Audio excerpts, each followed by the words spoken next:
peu partout à travers le monde, ces temps-ci, des voix sont en train de se lever, des voix qui réclament un monde plus juste, un monde plus égalitaire.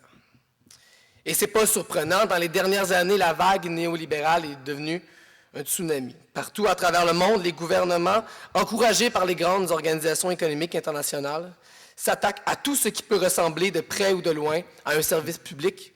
Les mesures de redistribution de la richesse sont brutalement démantelées ou affaiblies et les droits syndicaux, eux, sont constamment attaqués. Partout, on constate les mêmes résultats catastrophiques de ces politiques-là. Tout cela ne fait qu'augmenter les écarts déjà inquiétants actuellement entre les riches et les pauvres. Avec la crise économique, cette tragédie est devenue, comme disait l'autre, une farce. Le monde entier est aujourd'hui en train de constater l'absurdité complète d'un système qui permet à l'humanité de produire une quantité historiquement inégalée de richesses, tout en concentrant de plus en plus cette richesse-là dans des mains de plus en plus réduites. Et c'est précisément cette élite-là qui, aujourd'hui, nous propose les solutions à des problèmes qu'elle a elle-même créés. Il faudrait, nous dit-on, pour assainir les finances publiques des États, rompre avec le peu de mesures sociales qu'il nous reste encore. Et les attaques qui planent actuellement sur le système d'éducation québécois doivent être inscrites dans ce contexte-là. Au printemps dernier, prétextant lui aussi l'état des finances publiques du Québec, le gouvernement libéral de Jean Charest annonçait une hausse des frais de scolarité universitaire de 75 %. Une augmentation de 1 625 $ par année en moyenne pour fréquenter une université québécoise. Une hausse qui, rappelons-le, s'ajoute à la hausse qui est présentement en cours, ce qui fait que depuis l'arrivée au pouvoir de ce gouvernement-là, les frais de scolarité universitaire auront doublé. Évidemment, pendant ce temps-là, mon salaire n'a pas doublé, je ne sais pas pour le vôtre, et les prêts et bourses non plus n'ont pas doublé. Résultat, les étudiants et les étudiantes s'endettent de plus en plus, travaillent de plus en plus. Pour certains, le choix devient cruel, s'endetter lourdement ou simplement abandonner les études. Et pour d'autres, le choix ne se pose même pas. Nombreux, trop nombreux et nombreuses sont ceux et celles qui n'envisagent même pas d'entreprendre des études supérieures, tellement le spectre de l'endettement est imposant. Et pourtant, les politiques de bas frais de scolarité au Québec ont des résultats qui sont bien connus en termes d'accessibilité. C'est au Québec que le taux de fréquentation postsecondaire est le plus élevé au Canada. Près de 10 % au-dessus de la moyenne canadienne, selon l'Institut de recherche et d'information socio-économique.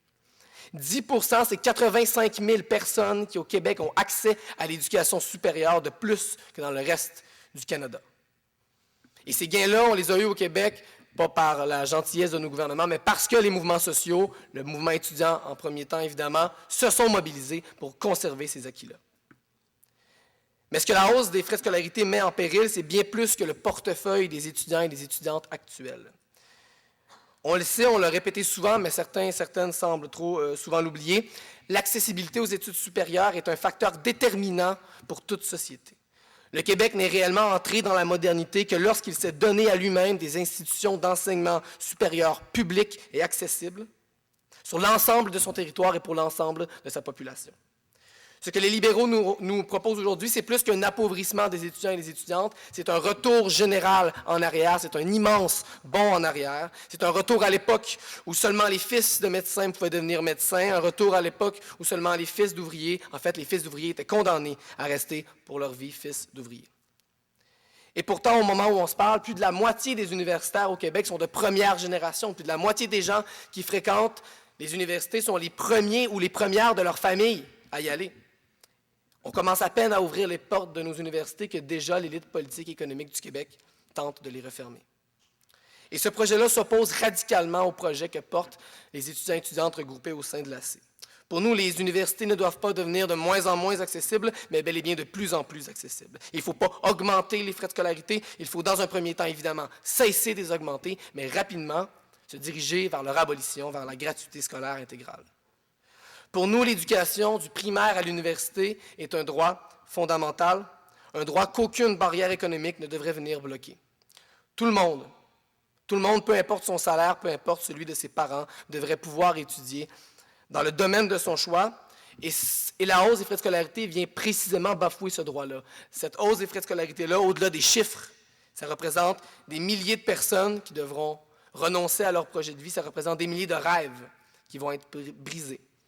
Des milliers de personnes qui ne pourront pas se réaliser par le biais de l'éducation, pas parce qu'ils n'ont pas le talent, pas parce qu'ils n'ont pas la persévérance, pas parce qu'ils n'ont pas le courage, parce qu'ils n'ont pas assez de cash. Et une situation comme ça, il y a un mot pour ça, ça s'appelle une injustice. Mais encore une fois, au-delà des enjeux qui sont cruciaux, j'en conviens, d'accessibilité aux études, ce que la hausse des frais de scolarité vient mettre en péril, c'est beaucoup plus. Ce qui se cache derrière la hausse des frais de scolarité, c'est bien pire que la fermeture des portes des universités. C'est aussi une modification des universités elles-mêmes. On est de plus en plus dans une économie, on le sait, qui se globalise, on le répète depuis tout à l'heure, une économie, en tout cas en Amérique du Nord, qui voit ses entreprises manufacturières quitter vers l'étranger, notamment vers l'Asie. Et donc, on est en train de nous dire qu'il faut changer notre économie, que dorénavant, notre économie s'appelle l'économie du savoir, et que nous devrions donc avoir une économie de création et de conception. Dans cette nouvelle économie-là, évidemment, l'université devient un acteur fondamental.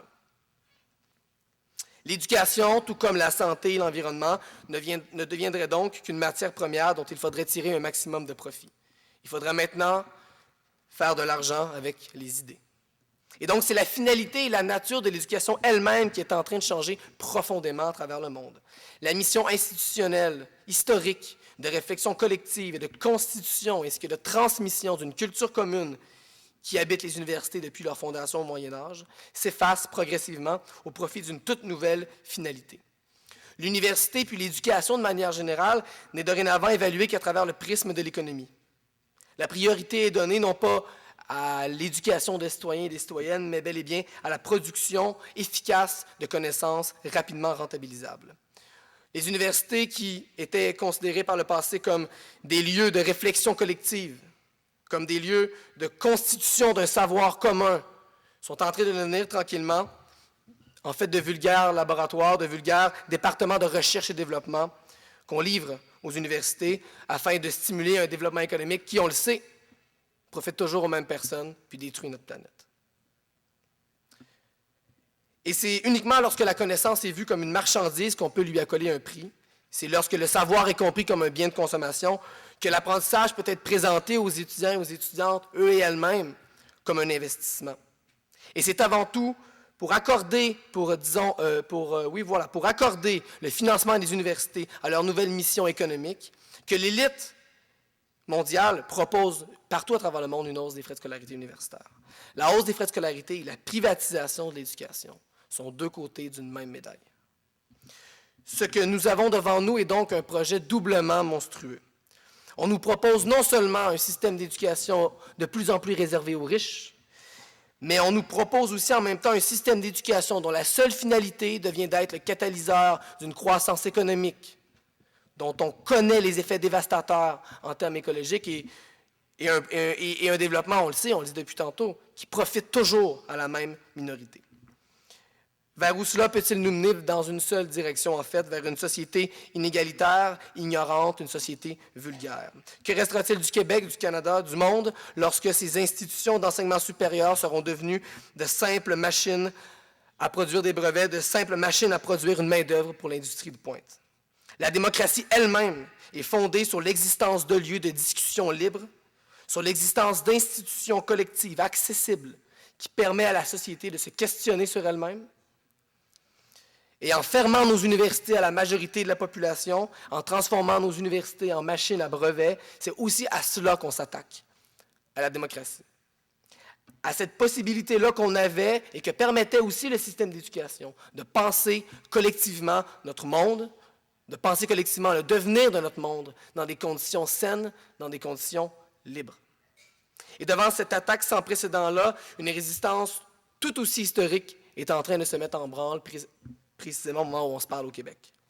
L'an dernier, déjà, des dizaines de milliers d'étudiants et d'étudiantes du Québec ont débrayé à 2 reprises pour participer à d'immenses manifestations pour contester la hausse des frais de scolarité.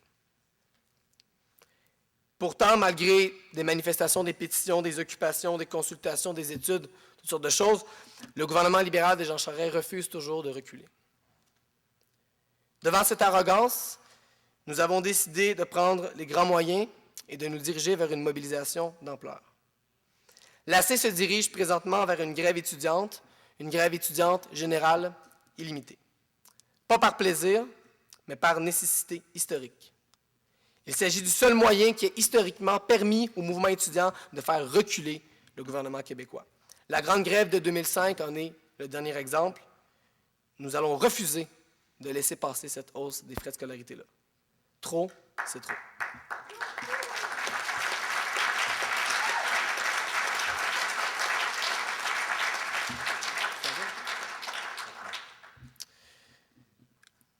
Et les contestations actuelles qui ont cours un peu partout dans le monde ont de quoi nous inspirer. Et c'est là-dessus que je vais conclure. Nous souhaitons de tout cœur que notre mobilisation serve de tremplin à une contestation en profondeur, non seulement du gouvernement libéral de Jean Charest, mais à une contestation, en profondeur du système même dans lequel nous vivons. Car si nous refusons la vision capitaliste de l'éducation, si nous refusons la vision capitaliste de l'université, c'est parce que nous refusons la vision capitaliste de la vie. Et la réflexion à entreprendre sur l'université de demain est aussi une réflexion à entreprendre sur la société que nous voulons, le monde dans lequel nous voulons vivre. Car si l'éducation fait naufrage, c'est avant tout parce que la société en entier est entraînée dans la dérive. L'université que nous voulons, c'est aussi le monde que nous voulons. Il est impossible pour nous de dissocier l'avenir de l'éducation, de l'avenir du Québec, de l'avenir du genre humain. Et s'il faut sauver l'université publique, il faudra peut-être commencer par remettre de l'avant les valeurs dont elle aurait dû être la gardienne. La justice, l'égalité, la liberté, la démocratie. Cette lutte, nous voulons donc la mener avec l'ensemble de la population.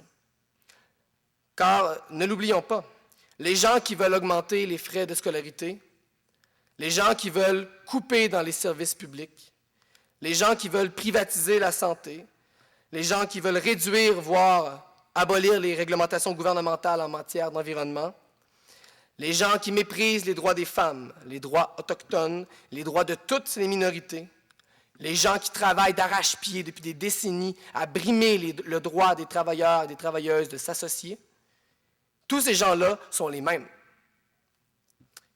Ces gens-là sont peu nombreux, ces gens-là contrôlent tout et veulent toujours contrôler plus.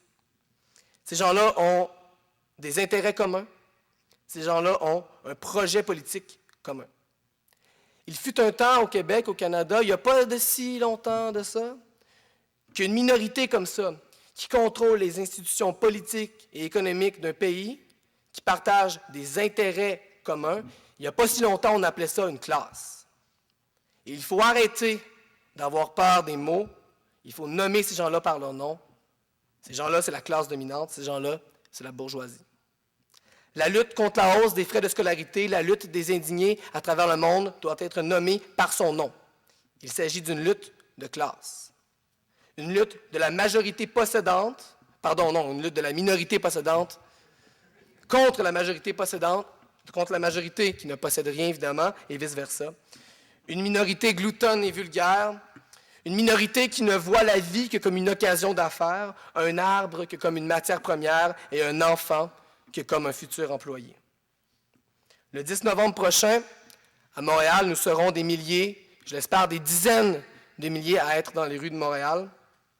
Et lorsque nous contesterons contre la hausse des frais de scolarité, c'est aussi contre ça que nous contesterons. Et c'est donc de tout cœur et chaleureusement que je vous invite à être dans la rue avec nous cette journée-là. Merci beaucoup.